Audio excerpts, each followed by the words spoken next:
नमस्कार, आप देख रहे हैं भाग्यफल। आपके साथ मैं हूं चंद्रश्री राजपूत। भाग्यफल में आज हम बात करेंगे गणेश को कभी घर के बाहर द्वारपाल की भूमिका में नहीं रखना चाहिए। भगवान गणेश को अपने पूज्य स्थल पर सर्वप्रथम विराजित करना चाहिए।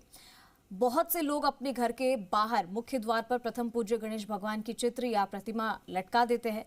वास्तुशास्त्र के अनुसार ये गलत होता है। द्वार पर रखने से इसके दुष्परिणाम भी आ सकते हैं।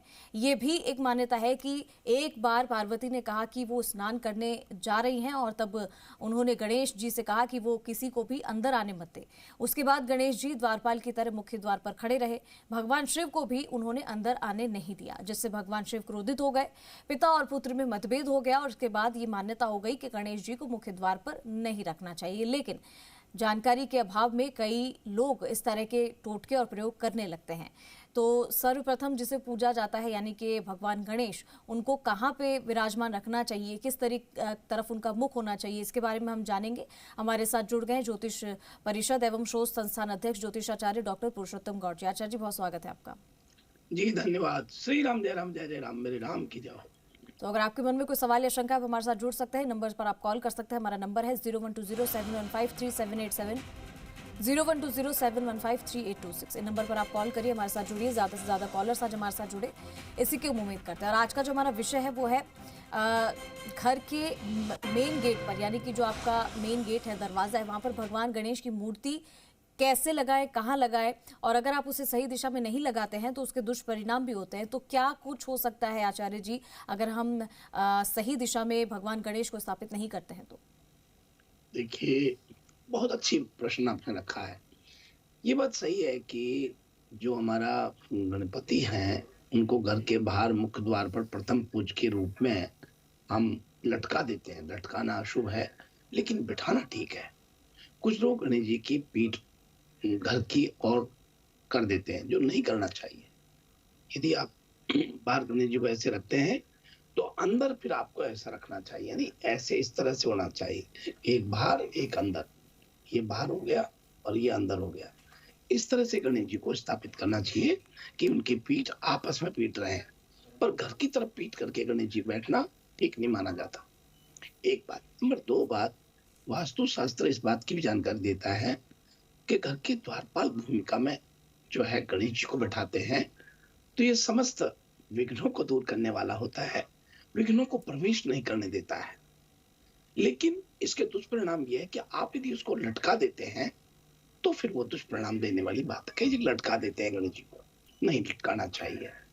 दरअसल में मेन दरवाजे पर जो गणेश जी की आप मूर्ति स्थापना करते हैं वो दोनों तरफ करनी चाहिए। एक अंदर पीठ करके और एक अंदर जब लगाएं तो मुख अंदर की तरफ हो और बाहर लगाएं उसकी पीठ अंदर की तरफ हो, तो दोनों की पीठ ऐसे हो जानी चाहिए। इस तरह से जो है गणेश जी को लगाना चाहिए, तो फिर इसके शुभ परिणाम प्राप्त होते हैं। वही हम बात करें, देखिए गणेश जी को भगवान शिव ने क्रोधित होकर के और पिता और पुत्र में मतभेद हो गया जब माँ पार्वती ने उन्हें द्वारपाल बना करके खड़ा किया था, और भगवान शंकर को अंदर जब जाना था तो उस वक्त गणेश जी ने विरोध किया और दोनों मतभेद होने लगा। ऐसी स्थिति में तब से जो है मुख्य द्वार पर गणेश जी को बिठाया जाता है, लटकाया नहीं जाता। और वहीं आपको बताएं कि उनकी जो पीठ है उसकी पीठ गणेश जी दूसरे अंदर लगाने चाहिए, जिसका मुख घर की तरफ होना चाहिए। आपको बता दें कि गणेश विघ्नहर्ता है। जब आपसे रुष्ट होते हैं तो विघ्न आने लगते हैं, और जब प्रसन्न होते हैं तो फिर सारे जो है आपकी कमियां पूरी दूर होती हैं और कष्ट दूर होते हैं, सारे दुष्परिणाम दूर होने लगते हैं। गणेश जी प्रथम पूज्य हैं, और प्रथम पूज्य क्यों नहीं होंगे? क्योंकि सर्वप्रथम पूजनीय इसलिए है कि वो अपने पिता और माता को सर्वप्रथम पूजनीय माना। जो अपने माँ बाप को सर्वप्रथम मानता है, प्रत्येक कार्य में सर्वप्रथम स्थान देता है, वही तो पूजनीय होता है।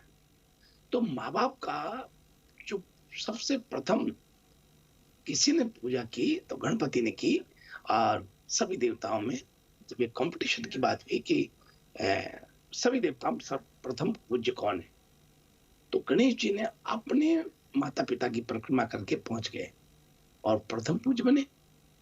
इसलिए माँ बाप की सेवा करने वाले व्यक्ति के यहाँ विघ्न कभी नहीं आते हैं। और गणेश जी को आप जब बैठाएं तो अंदर और बाहर दोनों तरफ करके बिठाएं। बाहर का बाहर की तरफ मुको, ताकि किसी को नहीं आने दे, विघ्न को नहीं आने दे, विघ्नों से आपकी रक्षा करें और किसी विघ्न को अंदर प्रवेश ना करने दें। अंदर के गणपति जो है वो आपको बरकत दे, रिद्धि सिद्धि दे, इसलिए जो है गणेश जी आगे पीछे लगाना चाहिए।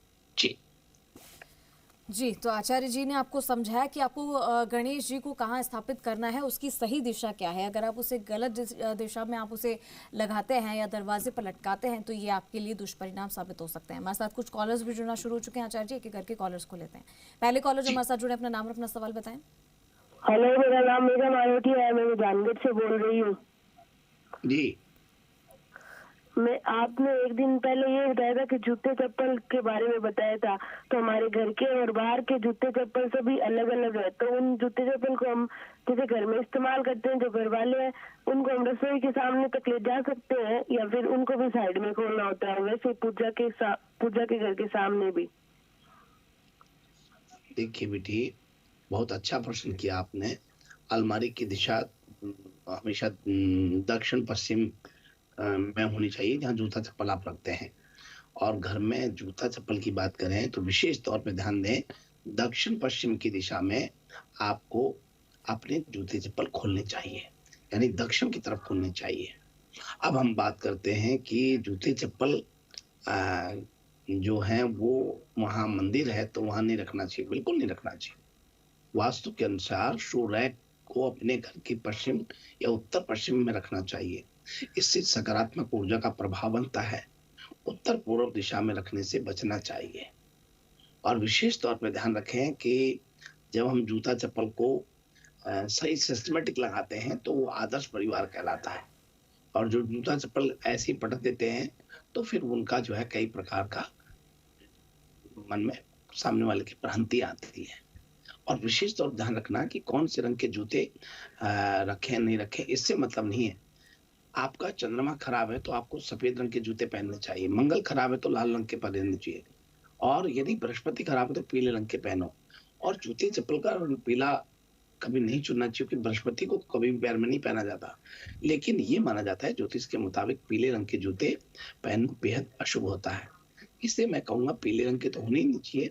वैसे जूते तो शनि राहु का प्रतीक है, इसलिए काले हों तो ज्यादा अच्छा है। बाकी तो खैर आजकल सभी तरह के जूता रंग होते हैं, और काला नीला सफेद हरा लाल जैसा पहनो वो अच्छी बात है, लेकिन इनको जो है अपने पूजा घर से और अपने रसोई घर से दूर रखना चाहिए। क्योंकि रसोई में अन्न जो है वो भगवान का रूप है, और अग्नि है वो भी भगवान है। अन्न और अन्न भी भगवान, अग्नि भगवान, तो भगवान के पास कदापि नहीं ले जाना चाहिए। और साक्षात भगवान है दोनों। अन्न नहीं मिले तो आदमी मर जाए, और अग्नि ना हो तो आदमी मर जाए। इसलिए थोड़ा सा समझदारी से काम करना चाहिए। इसमें विशेष तौर पर जो है ये करें। लेकिन एक बात बहुत मेरे मन की बात है वो बताना चाहता हूँ, हालांकि आपने प्रश्न नहीं किया। किसी भी इंसान के जूते उसके सारे रहस्य खोल देते हैं। शादी में जब जूते चुराने की सबसे बड़ी वजह हो की बात करें तो ये माना जाता है कि शादी में दुल्हन की बहन या उनकी सहेलियां जूते चुरा करके अपने जीजा जी की पर्सनैलिटी का टेस्ट लेती हैं। यूं कहें तो इसमें जीजा जी कितनी समझदारी से अपने जूते वापस लेते हैं। तो इसमें एक तरीके से सामान्य चीज नहीं है, ये आपके पैर के रक्षा यानी आपकी बॉडी की रक्षा के लिए बने होते हैं। तो इनको सिस्टमेटिक तरीके से लगाना चाहिए। एक आपकी सुरक्षा देते हैं, आपकी यात्रा के प्रतीक भी होता है, तो ये आपकी पहचान की शैली का प्रतीक भी बनता है। इसलिए इसे बहुत समझदारी से जो है सिस्टमेटिक तरीके से लगाना चाहिए। जी जी, अगले कॉलर का रुख करेंगे। अगले कॉलर जो हमारे साथ जुड़े, अपना नाम और अपना सवाल बताएं। हेलो गुरु जी, राम राम। मेरा जी नाम राम जी। हाँ, मेरा नाम कंचन वाला है। गुरु जी, कल हमारे घर में नेवला 3 बार आया। गुरु जी 3 बार आया। गुरु जी उसको निकालते निकालते कुत्ते को गुरु जी उसने काट लिया। गुरु जी कुछ ऐसा बताओ ये नेवला क्या चीज थी, और इसने कुत्ते को काटा, कुत्ते को कुछ तो नहीं होगा। गुरु जी इंजेक्शन तो हमने लगा दिया कल, तो गुरु जी क्या चीज थी, नेवला 3-4 बार हमारे घर में आया, ये गुरु जी बताना क्या था। देखिए बहुत ध्यान से सुनिए, ये एक बहुत सामान्य सी बात भी है और सामान्य सी बात नहीं भी है। और ये विशेष तौर पर आपको समझना होगा कि घर में शुभ अशुभ की बात कर रहे हैं हम, तो जो नेवला की बात कर रहे हैं घर में, सुबह उठते ही घर में नेवले के दर्शन हो जाएं तो समझ जाएं कि आप बहुत मालामाल हो रहे हैं। कहते हैं कि नेवला का सीधा संबंध जमीन में छुपे खजाने से माना जाता है और सुबह सुबह इसका दिखना व्यक्ति को गुप्त धन मिलने के संकेत होते हैं। ये मैं आपको बिल्कुल प्रमाणित बात कर रहा हूँ। मैं ऐसे नहीं कि मेरे मन से कुछ भी कहता हूँ, नहीं कहता। मैं जो मेरे जहन में शास्त्रोक्त बात होती है तो ही बात करता हूँ, नहीं तो मैं उसका जवाब नहीं देता हूँ। और नेवला सूर्य का प्रतीक माना जाता है। ये मालामाल करने वाला संकेत है। नेवला आपको मालूम है, नेवला से सर्प भी डरता है और नेवला सर्प को खा जाता है और सर्प इतना जहरीला होने के बाद ही मर जाता है। इसके अलावा सुबह उठते ही घर में नेवले के दर्शन होना या घर में आना या फिर आपका सीधा संबंध जो है भूमि में छुपे हुए खजाने से होता है, तो इसका दिखाई देना व्यक्ति को गुप्त धन मिलने का संकेत होता है। गुप्त धन कोई माता पिता दे दे, कोई और दे दे, किसी तरह का आपका जो ना ऐसा संकेत मिलता है कि इस तरह का आपको लाभ हो सकता है। और नेवला का जो दुश्मन है वो भगवान कुबेर से है डायरेक्ट लिंक, क्योंकि नेवला एक तरीके से आप ये मान के चलें कि ये आपके जो परेशानियों का जो मामला है उसके रास्तों को साफ करने वाला है। ये तो शुभ शुभ संकेत है। आपको घबराना नहीं बहन जी। आपने कल से आज तक हमारे प्रोग्राम की इंतजार की कि सुबह गुरुजी आएंगे तो बात करेंगे। मैं समझ गया आपकी भावना को, पर आप बिल्कुल नहीं डरे। ये बिल्कुल ठीक है, कोई दिक्कत नहीं जी। जी, अगले कॉलर का रुख करेंगे। अगले कॉलर जो हमारे साथ जुड़े, अपना नाम और अपना सवाल बताएं। जी प्रणाम। हाँ आयुष्मान। हाँ राजेंद्र जी। मुझे महत्वपूर्ण प्रश्न है, थोड़ा सा ध्यान से सुनकर बढ़िया से जवाब दीजिए, क्योंकि आप छोटे ज्ञानी व्यक्ति इसका प्रत्युत्तर दे सकते हैं। मेरे खुद के बारे में उपासना के संबंध में है। मेरे डेट ऑफ बर्थ है 17 सितंबर 1965 जी। 17 सितंबर 1965 समय सुबह के 4 बजे स्थान बीकानेर। वो भी मेरी लंबी कुंजी तो आप देख रहे हो, साथ में B24 देखो, जिससे अपना आदमी कितना धार्मिक रहेगा, कितना कुछ उपासना कर पाएगा, उपासना कितना सफल होगा वो। मेरे उसमें लगी में देखो शुक्र बैठा है। आप जानना क्या चाहते हैं? अपने हिसाब से दीजिए। प्रभु जानना क्या चाहते हैं? 2025 जानना चाहते हैं क्या?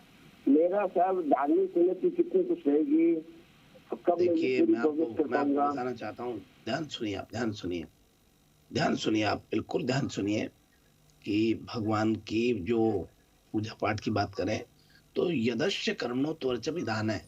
आपके कर्म से ही आपकी रुचि बनती है भगवान के प्रति।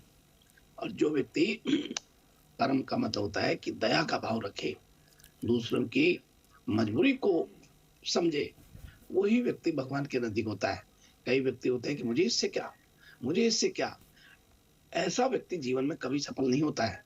अपने पड़ोसी का हो, अपने नौकरी में करने वाले सारथी का हो, या अपने घर में धर्मपत्नी का हो, पति का हो, भाई का हो, किसी की भी मजबूरी समझे और मजबूरी समझ करके अपने आप में कॉम्प्रोमाइज करे, वही व्यक्ति महान होता है और वही व्यक्ति भगवान के करीब होता है। हमारी शैक्षणिक जो व्यवस्था है उसमें इस चीज को दर्शाया है कि व्यक्ति को हमेशा एडजस्टेबल होना चाहिए, ईगो अहंकार में नहीं रहना चाहिए। और जो निर्मल मन सो मोहि पावा, मोहि कपट छिद्र भावा। निर्मल मन होता है वही भगवान को प्राप्त कर पाता है। तो आपकी भक्ति बनाने के लिए आपको निर्मल मन बनाना पड़ेगा। कतई किसी से वैर, दुश्मनी, ईर्ष्या, द्वेष कुछ नहीं। और कोई आपको मान लीजिए जैसे आप अपने ऑफिस में टाइम से जा रहे हैं और दूसरा टाइम से नहीं आ रहा, तो आपको ईर्ष्या नहीं होनी चाहिए, वो अगले का भाग्य है। आप लोग कहीं तो ईर्ष्या करते हैं, मैं तो टाइम पे आ रहा हूँ, ये टाइम पे क्यों नहीं आ रहे, भाई इसी को लेके ईर्ष्या उसको नीचा दिखाने का प्रयास करते हैं। ये बिल्कुल गलत है। ऐसे व्यक्ति भगवान के नजदीक नहीं होते। निर्मल मन जन सो मोहि पावा, मोहि कपट छल छिद्र भावा। जो भगवान से प्रेम करना चाहते हो तो निर्मल मन हो, निश्चित आपको आशीर्वाद मिलेगा जी। आचार्य जी, और अब वक्त हो गया आज का राशिफल जानने का। तो आइए हम बात करते हैं मेष राशि से। आज मेष राशि के सभी लोग अपने परिवार के संग किसी धार्मिक स्थान पर जाने का कार्यक्रम बना रहे हैं। वो सफल हो। सेहत का ध्यान रखें, खर्च अधिक बनेगा। शैक्षणिक कार्यों में व्यवधान आ सकते हैं। कारोबार में लाभ के अवसर आपको प्राप्त होंगे। आय में वृद्धि बन रही है। और अब बात करते हैं वृषभ राशि वाले लोगों की। वृषभ राशि के लोगों को नौकरी में कठिनाई का सामना करना पड़ सकता है। कार्य क्षेत्र में बदलाव के योग बन रहे हैं। शैक्षणिक कार्यों के प्रति सचेत रहना चाहिए। व्यवधान आ सकते हैं। कारोबार की स्थिति में सुधार बनेगा। और बात करते हैं मिथुन राशि वाले लोगों के लिए। मिथुन राशि के जातकों को कला संगीत में रुझान बढ़ सकता है। घर परिवार में धार्मिक कार्यों पर खर्च बढ़ सकते हैं। कारोबार में परिवर्तन के योग बन रहे हैं। किसी मित्र से कारोबार का प्रस्ताव आज आपको प्राप्त हो सकता है। और अब बात करते हैं कर्क राशि वाले लोगों के लिए। कर्क राशि के जातकों को विशेष तौर पर नौकरी में विदेश यात्रा करनी पड़ सकती है। अफसरों का सहयोग आज आपको प्राप्त होगा। वस्त्र वाहन के रखरखाव पर आपका खर्च बढ़ सकता है। शैक्षणिक कार्यों के सुखद परिणाम आपको प्राप्त होंगे। आय में वृद्धि बनेगी। और अब बात करते हैं सिंह राशि वाले लोगों के लिए। नौकरी में स्थान परिवर्तन के संयोग दिखाई देते हैं। कार्यक्षेत्र में वृद्धि बनती है। परिवार का साथ रहेगा। आय में वृद्धि बनेगी। शैक्षणिक कार्यों के लिए किसी दूसरे स्थान पर आप जा सकते हैं। आपको मित्रों का सहयोग प्राप्त होगा। और बात करते हैं कन्या राशि वाले लोगों के लिए। कारोबार में सुधार बनेगा। लाभ के मौके मिलेंगे। भाग दौड़ भी अधिक बनी रह सकती है। नौकरी में कार्यक्षेत्र में परिवर्तन के संयोग दिखाई देते हैं। कुछ कठिनाई भी आ सकती हैं। यात्रा पर जाना संभव होता है। और अब बात करते हैं तुला राशि वाले लोगों की। तुला राशि के जातकों को दाम्पत्य सुख में वृद्धि बनेगी। लेखन आदि भौतिक कार्यों से आय के साधन बनेंगे। कारोबार की स्थिति में सुधार होगा। भाई बहनों से आर्थिक मदद मिल सकती है। नौकरी में अफसरों का सहयोग प्राप्त होगा। और बात करते हैं वृश्चिक राशि वाले लोगों के लिए। नौकरी में परिवर्तन के साथ पदोन्नति के योग बन रहे हैं। जीवन साथी के स्वास्थ्य का ध्यान रखना चाहिए। शैक्षणिक कार्यों में सफलता मिलेगी। कारोबार की स्थिति में सुधार होगा। आय में वृद्धि बनेगी। और अब बात करते हैं धनु राशि वाले लोगों के लिए। कारोबार में सकारात्मक परिणाम मिल सकते हैं। संयम बरतें। व्यर्थ के क्रोध विवाद से बचना चाहिए। शत्रुओं से सतर्क रहने की आवश्यकता है। नौकरी में अफसरों का सहयोग प्राप्त होगा। कार्य क्षेत्र में कठिनाइयां आ सकती हैं। और अब बात करते हैं मकर राशि वाले लोगों के लिए। कारोबार में परिवर्तन के संयोग दिखाई देते हैं। किसी दूसरे स्थान पर जाने का संयोग बनेगा। कुछ आरंभिक कठिनाइयां आपको परेशान कर सकती हैं। मित्रों का सहयोग मिलेगा। परिवार के स्वास्थ्य का ध्यान रखना चाहिए। और अब बात करते हैं कुंभ राशि वाले लोगों के लिए। नौकरी में परिवर्तन के संयोग दिखाई दे रहे हैं, लेकिन उच्च पद की प्राप्ति हो रही है। वहीं परिवार के दूसरे लोगों से आज आपका मनोभाव बनेगा। वहीं स्वास्थ्य थोड़ा परेशान कर सकता है। रहन सहन में आज आप अव्यवस्थित रह सकते हैं। और बात करते हैं मीन राशि वाले लोगों के लिए। आज मान सम्मान की प्राप्ति हो रही है। कार्यक्षेत्र का विस्तार होगा, परंतु परिवार से दूर किसी दूसरे स्थान पर आज आपका जाना संभव होगा। नौकरी में तरक्की के योग बन रहे हैं। शैक्षणिक कार्यों के सुखद परिणाम आज आपको प्राप्त हो रहे हैं। इस प्रकार से आज का हमारा अपना यह है राशि फल। जी, तो आज का विषय भी हमने जाना और ढेर सारी बातें आचार्य जी आपने हमें बताई और दर्शकों का आज का दिन कैसा जाने वाला ये भी जाना। इसके साथ हमारे साथ जुड़ने के लिए बहुत बहुत धन्यवाद। साधुवाद, शुभ आशीर्वाद। मेरे राम की जय हो, राजा राम की जय। और चलिए जाने से पहले आपको दर्शन करवाते हैं आज की खाटू श्याम बाबा की आरती के।